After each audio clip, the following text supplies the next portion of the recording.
IAS 34 Interim Financial Reporting. IAS 34 specifies the minimum content required for interim financial reports and establishes principles for recognition and measurement during interim periods.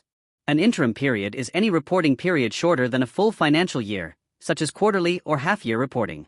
IAS 34 requires a condensed set of financial statements, including a condensed statement of financial position, statement of profit or loss and other comprehensive income, statement of changes in equity, statement of cash flows, and selected explanatory notes. The purpose of interim reporting is to provide timely updates on an entity's performance and financial position, supporting users in assessing progress and forecasting annual results. IAS 34 allows entities to omit certain details normally required in annual reports, provided the interim report includes all information necessary to explain significant events and transactions since the last reporting date. Measurement principles used in interim periods must be consistent with annual accounting policies, ensuring comparability and preventing artificial smoothing of results. The standard emphasizes that interim reporting should reflect the economic activity of the period without undue deferral or anticipation. IAS 34 also requires disclosure of events and transactions that are significant to understanding changes in financial position and performance since the last annual reporting period. Examples include seasonal fluctuations, changes in accounting estimates, impairments, unusual items, or shifts in capital structure. Because interim periods are shorter, IAS 34 recognizes that certain expenses and revenues may not be evenly distributed throughout the year. However, entities must avoid allocating annual costs arbitrarily. Instead, they must apply the same accounting policies as in the annual financial statements unless a new standard mandates change. The emphasis on consistency ensures that interim results can be meaningfully compared with prior periods and full-year expectations. IAS 34 also requires entities to explain the nature and financial impact of significant changes, enhancing transparency. Overall, the standard promotes timely communication, enabling stakeholders to monitor performance trends, evaluate liquidity, and assess emerging risks. Interim reporting is therefore an important mechanism for enhancing market efficiency by offering more frequent, relevant information between annual reporting dates. IAS 20 deals with the accounting treatment and disclosure requirements for government grants and assistance. The topic explains that a grant should only be recognized when there is reasonable assurance that the entity will comply with any attached conditions and that the grant will be received. Grants related to income are intended to subsidize operational expenses, and therefore they must be matched with the costs they are intended to compensate. These grants are recognized in profit or loss over the same period as the related expenditure. Grants related to assets, often referred to as capital grants, must be recognized over the useful life of the asset they relate to, ensuring alignment between the grant benefit and asset consumption. IAS 20 permits two policies for asset-related grants, either deducting the grant from the carrying amount of the asset and depreciating the net amount, or recognizing the grant as deferred income and releasing it systematically into profit or loss. The notes highlight that consistent policy application is essential to maintain comparability and transparency. The topic prepares candidates to justify grant recognition timing and policy selection in scenario-based exam questions. The topic further emphasizes that IAS 20 requires clear disclosure of both the nature of government grants and the extent of government assistance received. Entities must provide information that helps users understand how grants have affected the financial statements, including any unfulfilled conditions or contingencies attached. The choice between the deferred income method and the netting off method must be applied consistently and disclosed as part of accounting policies. IAS 20 also interacts with other standards, particularly IAS 16, as the treatment of asset-related grants directly affects asset carrying amounts, depreciation charges, and potentially revaluation calculations. The topic highlights that grants should not distort reported performance. Instead, the systematic recognition rules ensure that grants serve their intended purpose by offsetting related costs or providing appropriate support for capital investments.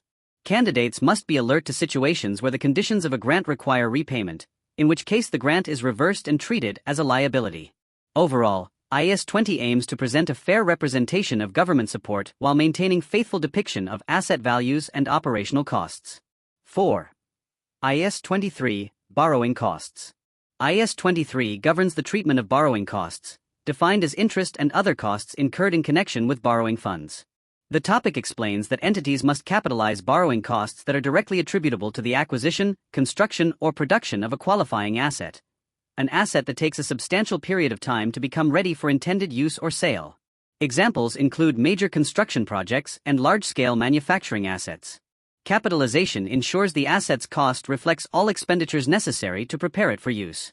Borrowing costs not related to qualifying assets must be expensed immediately in profit or loss.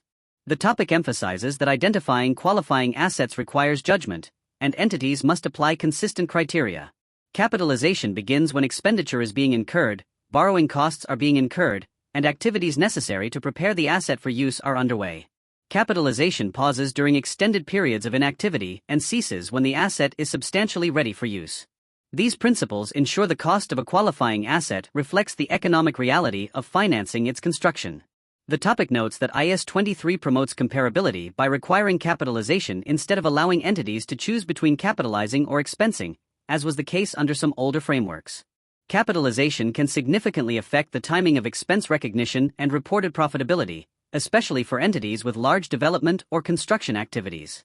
The standard also interacts with IAS 16 for PPE and IAS 38 for intangible assets, as both may constitute qualifying assets. Borrowing costs capitalized are added to the asset's carrying amount and subsequently depreciated or amortized over its useful life. IAS 23 requires disclosure of the amount of borrowing costs capitalized and the capitalization rate used, ensuring users understand the financing elements embedded within asset values. The topic reinforces that capitalization should reflect genuine costs incurred to construct or acquire qualifying assets, and must not be used to artificially defer expense recognition.